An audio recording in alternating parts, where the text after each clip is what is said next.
Greetings dear children, and welcome to this video where I will be summarizing the chapter The Sermon at Benares. It's been extracted from an article written by Betty Renshaw. The Sermon at Benares throws light upon the early life of Lord Buddha, who was originally born as a prince in the royal family. On being exposed to the sufferings of the world, which he was earlier shielded from, he left his princehood and went in search of salvation, thus leaving all the worldly pleasures behind.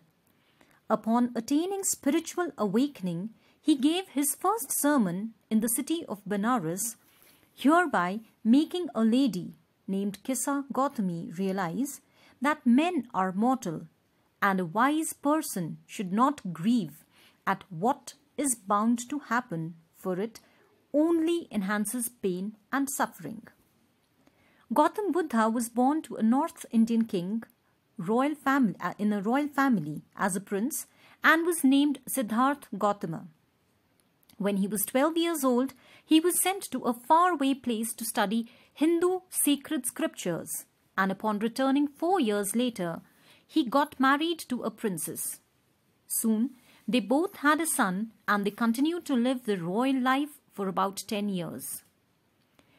As a royal, he was shielded from all the unpleasant experiences of the world until one day, on his way to hunt, the prince met a sick man, an aged man, a funeral procession, and a monk begging for alms.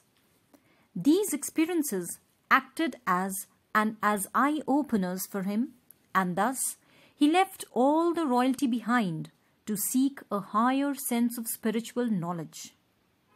Upon attaining salvation, he began preaching. He gave his first sermon in the city of Benares.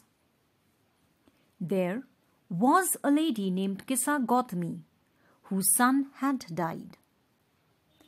Suffering with unending pain, she went from house to house looking for a medicine to bring her dead son back to life.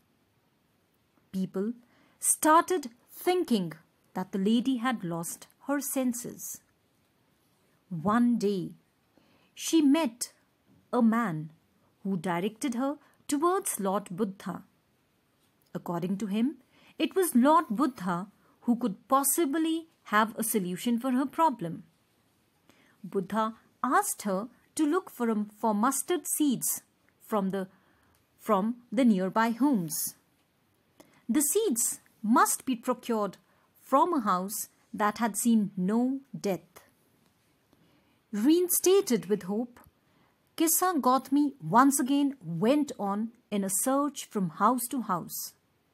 But, to her dismay, she could not find mustard seeds from a house that would fulfill Buddha's condition. Disheartened, she sat at the edge of the road, thus realizing how selfish she had been. She observed that darkness had covered the city, and the lamps in the distant areas were flickering. She thus related the same scene with the life of human beings. She became conscious to the fact that men were mortals and no one could escape the cycle of life. This was exactly what Buddha wanted her to understand. According to Lord Buddha, feelings of grief and sorrow only increases man's pain and suffering, thus deteriorating his health.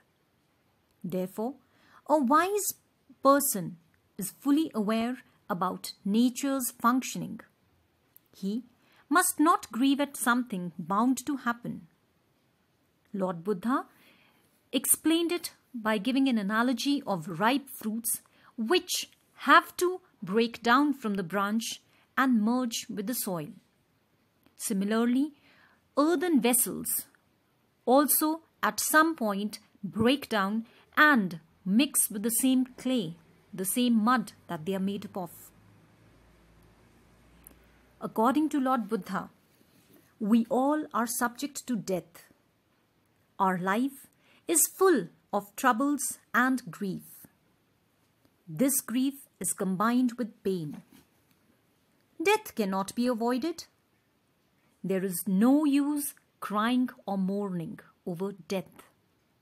We need to accept death as truth brings less pain. And if we understand the truth, we'll be happy.